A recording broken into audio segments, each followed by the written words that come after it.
Okay, well, here we are again. I'm getting ready to read you chapter 3, and it is exploring the great and mysterious story of you. Story, story, story. It's all about the story. So here we go. Thank you, Debbie Ford. Each of us has a story that is uniquely ours, like a fingerprint. It distinguishes and separates us from those around us. Etched within our stories is the accumulation of everything that has left a mark on our lives. Every person, event, circumstance, and situation that has touched us deeply traces itself into our psyche. Whether our lives have been touched by a great parent, a childhood illness, an inspiring teacher, or a neglectful caregiver, each of these experiences remains with us, becoming an integral part of our identity. The conclusions we make about these events, as well as the meanings we assign to them, get ingrained into our psyche, creating the storyline for our personal dramas. I want to make sure you understand that your story is not bad. In fact, it is probably your most precious commodity. But it is vital for you to know that even though your story is not bad, it is limiting. Your story encapsulates your existence, limiting it to a small, insignificant part of your humanity rather than allowing you access to your entire self. But as soon as you recognize your story, make peace with it, and extract its vital ingredients, you can step out of the smallness of your lowest thoughts and step into the fulfillment of your greatest dreams. That's what we're doing here. So, distinguishing your story.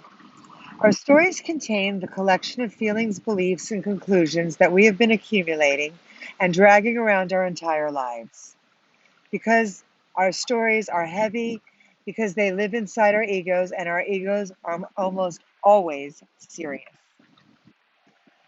They are seldom filled with light, love, and the frolicking delight of a childhood play. Most often, they are focused on the negative. The whole basis for our stories exists in what could have been, should have been, or might have been. Our stories are sprinkled with pain, loss, and regret, and frosted over with hope, desire, and fantasy. Our dramas live in the memory of the past and in the fantasy of the future.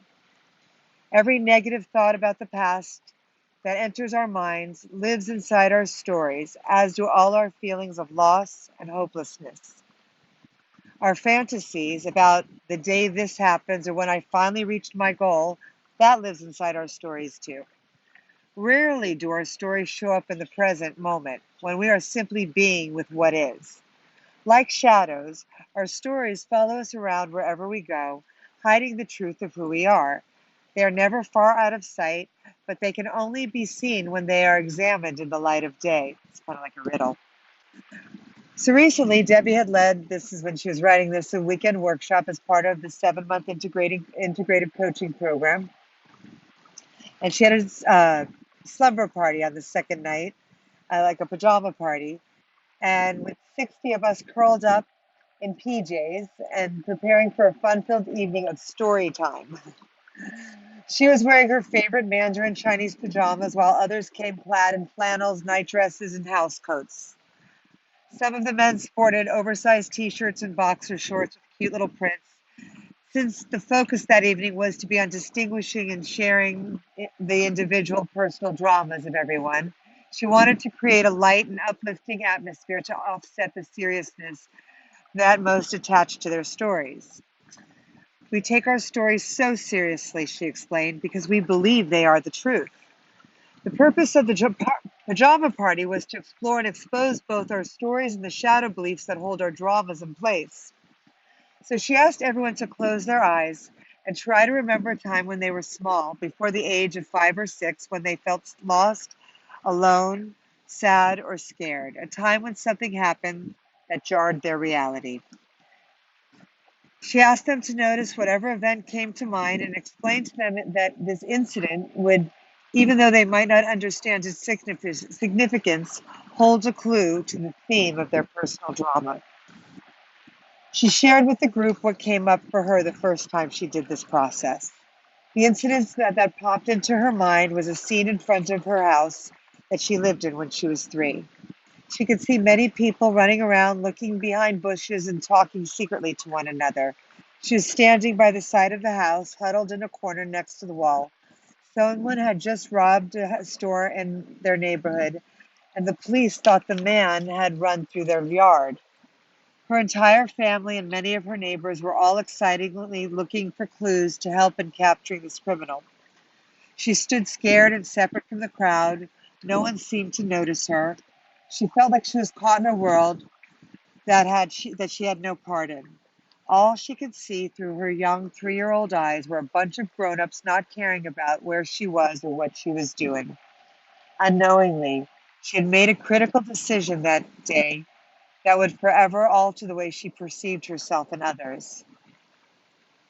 She made this incident mean that no one cared about her. Like any good human, she had to come up with an explanation for why no one paid attention to her. She decided it had to be because she wasn't important enough to deserve their attention. Because after all, if she were important, her family and relatives would have noticed her and would have cared that she was feeling alone and ignored. So, of course, she could have chosen any number of interpretations. Once she was inside her story, she had to choose the most disempowering explanation she could find. So it turns out, not surprisingly, that no one cares about me is one of her core shadow beliefs and is a central theme in her personal saga. And that was true, which then, of course, drove her to make everyone care about her. Standing there more than 30 years later, still remembering how she felt completely left out and alone. After she shared this story, it became clear to the group what their assignment was for the evening. Everyone then set out on the mission to uncover their life drama, the story that defines who they were, that keeps them locked inside the capsule of their individual realities. They split into smaller groups, huddling together in tight little circles, and began. Peter, a soft-spoken man in his mid-30s, decided to go first in the group. He sat there staring blank-faced. When asked to close his eyes and recall an incident from his past, after a couple of moments, Peter began to describe a moment when he was 6 years old. His mother had walked into his room while he was playing with his best friend John, and with anger in her voice, began to reprimand the boys for leaving their bikes out on the front porch. When Peter didn't respond to her, she had flown off into a rage and began screaming, smacking him, and telling him he was good for nothing, that she wished she'd never had him. Peter had been traumatized. He sat drenched in his own tears. Peter decided that day that his mother's words and actions meant that he was bad and didn't deserve to be alive. The humiliation from that event still showed on his face. 29 years later, it was obvious by the level of Peter's emotions and the clarity with which he recalled this event that he had touched on one of his core shadow beliefs. I am good for nothing. Together with the group, Peter began to look for the ways this theme had woven itself into the other events in his life. In a very short time, Peter recounted numerous other events about his overbearing, abusive mother and the way she confirmed his belief that he was, in fact, good for nothing. He shared all the ways he had been dominated by her, how he felt powerless to stand up to her and be a man, and how, as a result, he had never learned to stand up to the women who came into his life. Peter constantly found himself with women who would remind him that he wasn't good enough to be with them. Painfully, he shared all the ways women had taken advantage of him and how powerless he felt when he was in the presence of a woman he loved. Peter shared how he has been trying to prove that he is good for something by going out of his way in his personal relationships. Now he strives to be useful and helpful, but he added he always seems to fail. His story constantly confirms that his mother was right and that he is, in fact, good for nothing. Elizabeth, a shy girl and one of the youngest in the group, waited quietly for her turn and spoke only after Debbie had reassured her it was okay. And in a soft voice, Elizabeth told everyone that she was only an only child and that both her parents were highly educated professionals who always had high expectations of her. To the great disappointment of her parents, Elizabeth never did well in school.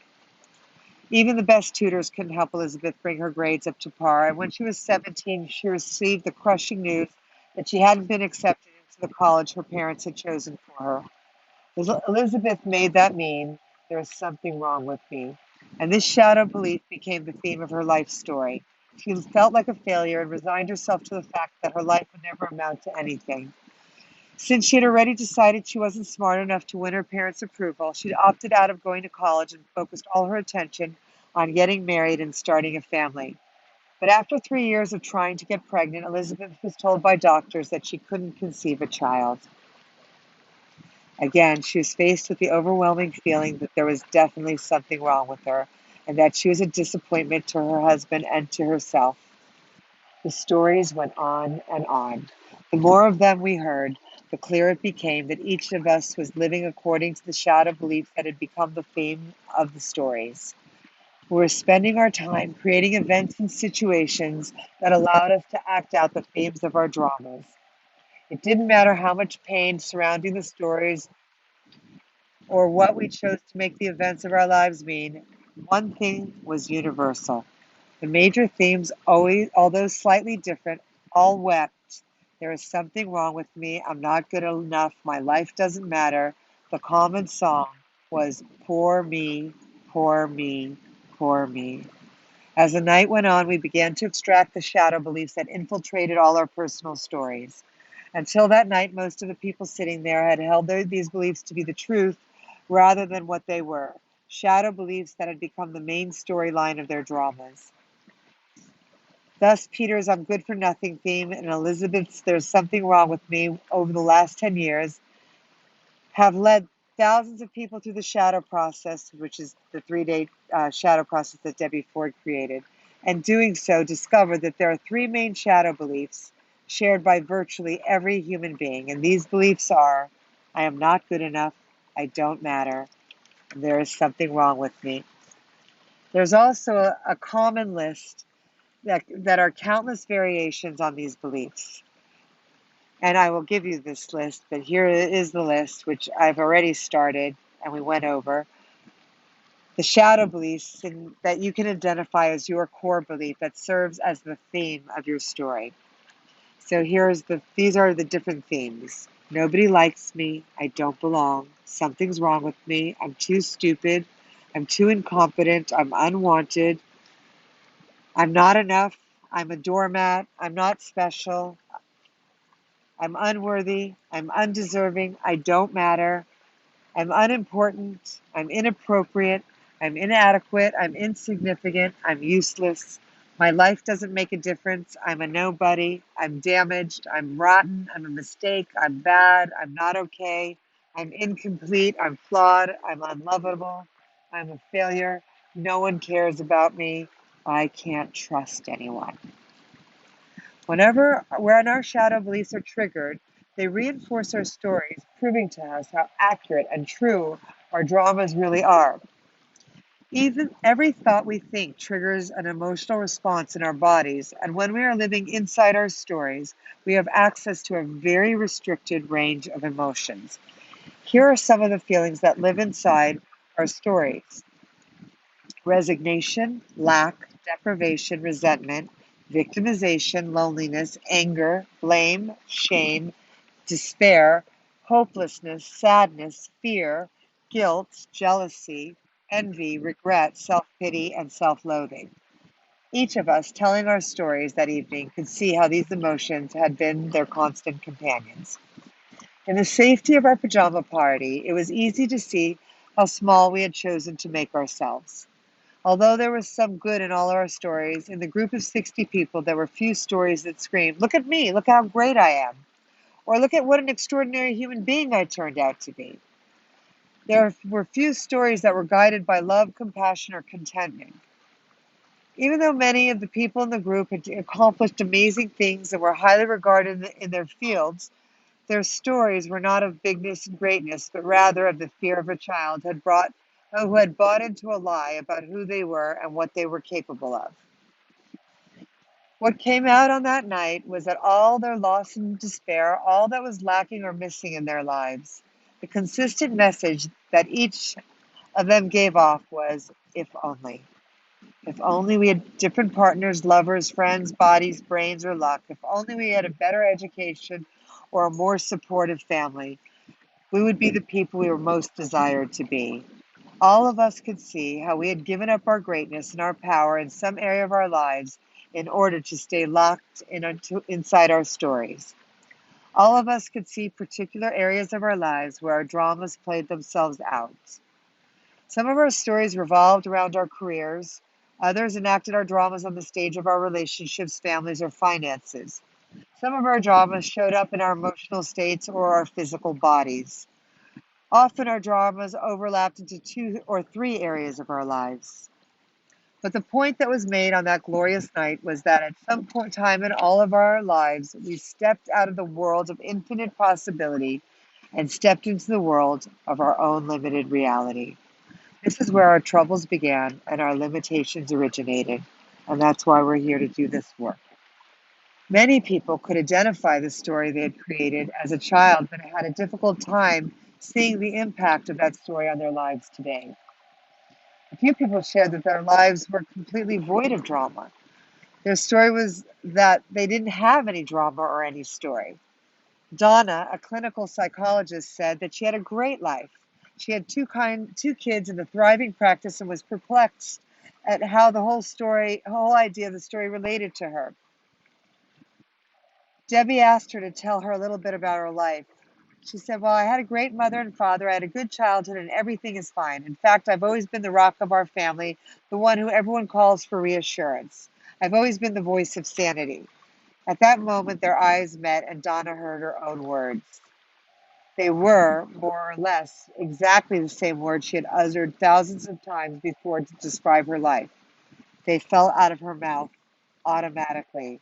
Stunned, Donna realized that she had just inadvertently uncovered the theme of her story, that everything is fine. No matter what was going on in her life, she could always put a smile on her face, pull herself up by her bootstraps, and convince herself that everything was perfect. See, it's important to note that not all stories are sad, traumatic, or painful. There are some stories whose theme is everything is great or just perfect, thank you. But even those happy stories run out of fuel and carry heavy limitations. For Donna, living inside the story that everything is fine prevented her from taking any risks that might involve her seeing that life is not always perfect or happy. Her story kept her trapped within a safe but limited reality. Although she lived in the illusion of happiness, she sacrificed being bold, adventurous, and outrageous, and thus stopped her from ever examining her deepest desires. Hearing the song of your story. So I'm going to finish with hearing the song of your story. How can we tell when we are in our stories? How can we hear them? These were the questions everyone wanted answered. A sure way to find out whether we are living inside our story is to examine the quality of our thoughts and the internal dialogue we engage in on a daily basis. Many people spend most of their lives being somewhere other than where they are in the present moment. When they're at work, they're thinking about being at home. When they're at home, they're thinking about going on vacation. When they're with their children at the park, they're thinking about watching their favorite show on television. Their bodies are present, but their minds are somewhere else. Debbie knows that because she spent the first 30 years of her life somewhere besides where she was. She lived for the fantasies in her mind, dreaming about what might make her feel better, always trying to be better, to feel better, always trying to give happier endings to the aspects of her life that were not at all happy. She spent at least 20 years dreaming about the man of her dreams and how she would meet him and finally reach utopia. Future gazing is a sure sign that we are deep inside our stories. Let's say that again. Future gazing is a sure sign that we are deep inside our stories. When she wasn't dreaming about the future, she spent her time thinking about the past, all that went wrong, all that should have turned out another way. She could spend a week reliving an argument she had with somebody in a grocery store over who was first in line. When you're inside your story, the quality of your thoughts can range from fearful and morbid, like worrying about freak accidents or unlikely tragedies, or to the trivial and the absurd, like obsessing about a button on your sweater or the neighborhood's dog peeing on your lawn.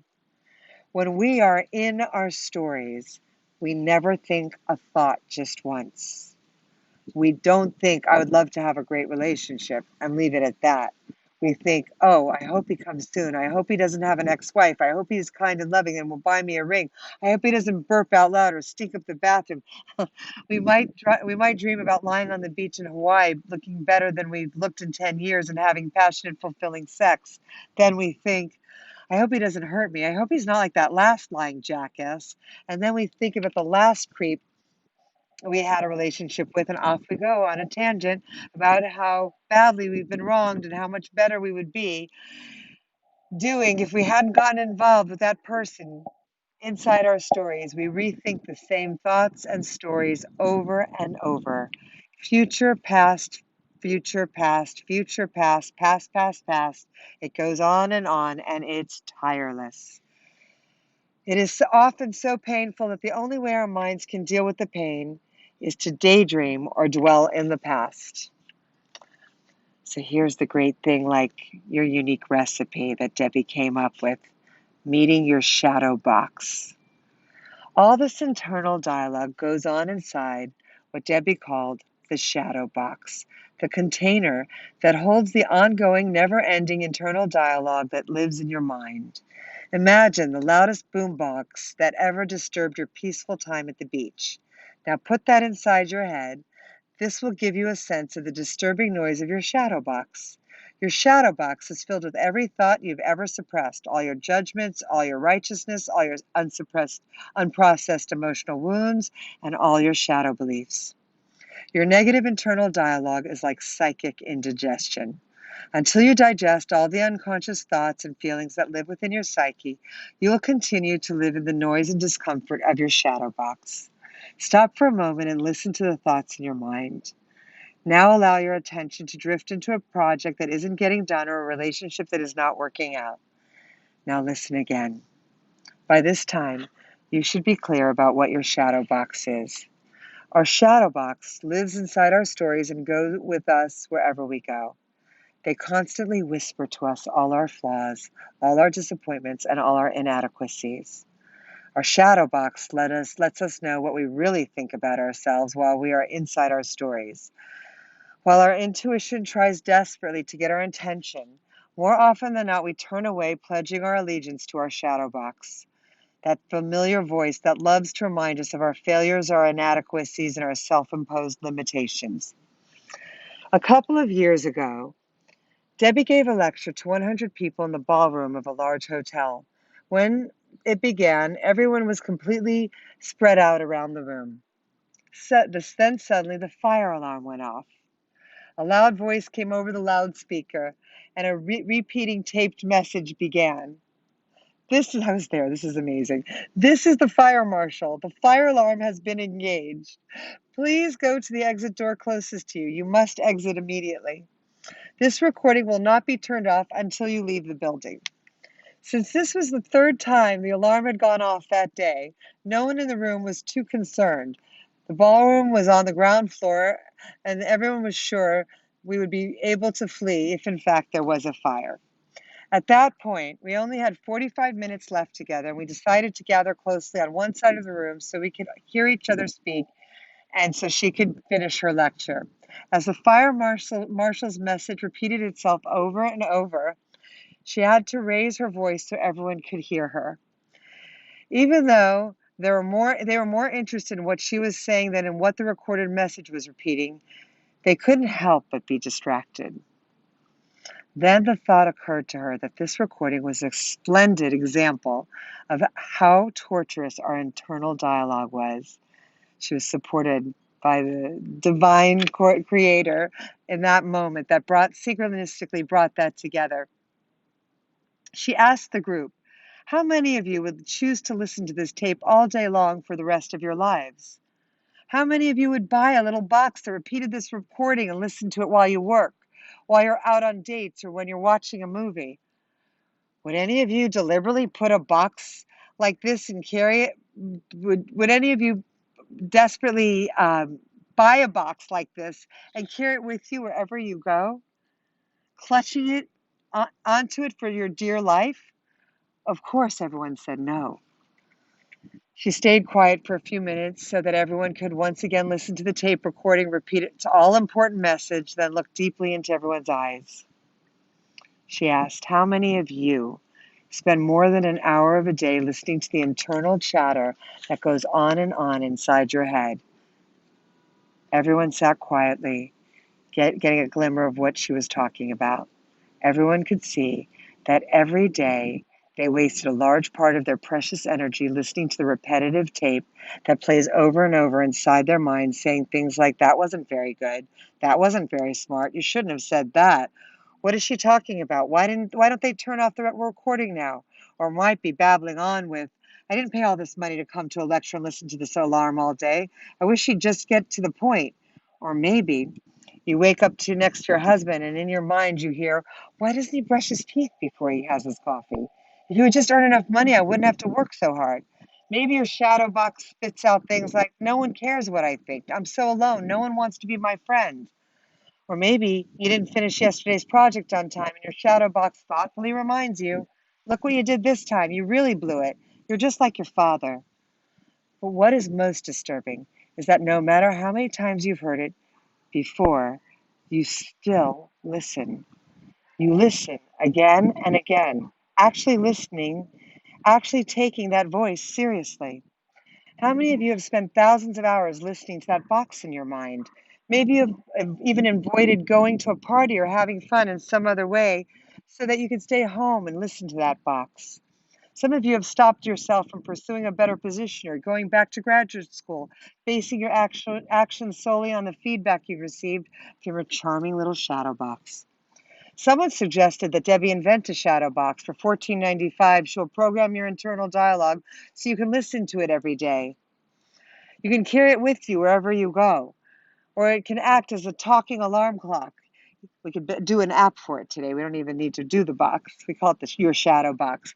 You just turn it on in the morning and it says, good morning. God, you look awful today. That way you don't even have to say it to yourself. Your shadow box will say, nothing worthwhile is going to happen to you today. You don't have what it takes. It's never going to get better than this. You might as well just stay in bed today because no one notices you anyways. You may be up for a raise, but your shadow box will scream, it's never going to happen for you. It's not fair. They don't really appreciate you. Life is tough. What do you know? You're a loser. You're never going to make it. Or, poor you, why can't you just get a break? Maybe you can win the lottery this week. Then they'll be happy. Or if you're on a roll and things are going great, your lovely companion will chime in. If you get too big, people won't like you. You can't have it all. Don't get too big for your britches. She felt excited and lucky to have had these experiences of a fire alarm because most people never understand that their internal dialogue is like a bad tape that plays over and over unconsciously without edit. Most of us choose to listen to that voice every day. Most of us listen so intently that we can't even hear what the people around us are saying. The shadow box talks with certainty incessantly, and if you begin to ignore it, it will say, no, listen. This is important. Nobody likes you. No, really, they don't like you. Or you're never going to amount to anything. No, don't even try. Really, you can't do it. You're just a loser. That's how your shadow box sucks you in. Every time you buy into your shadow box, you are buying into your story. To grasp the repetitive nature of your shadow box, you might try recording your internal dialogue for a month or so. Then you can look back and say, ugh, I have heard this conversation before. Look, on February 9th, 1999, you know how long ago this was now, I heard it, and on April 14th, 98, and 94, and 1981, I heard it 42 times this year, 64 times the year before. How many hours a day do you think you spend listening to your shadow box, analyzing it, bargaining with it? It's like a maze. You think there are actually some cookies at the end of the tunnel. You think that if you listen to it long enough, you're going to get some big reward. But this is the big lie. There are no cookies at the end of that tunnel, and you will not be rewarded if you listen to it long enough. However, your shadow box does act as an alarm clock, and that alarm recording is saying, "This is a recording. You are living inside the story called you. If you wish to turn this alarm off, you must take the giant step outside your story. Once you are outside, this recording will automatically shut off. Thank you for listening, and have a beautiful day."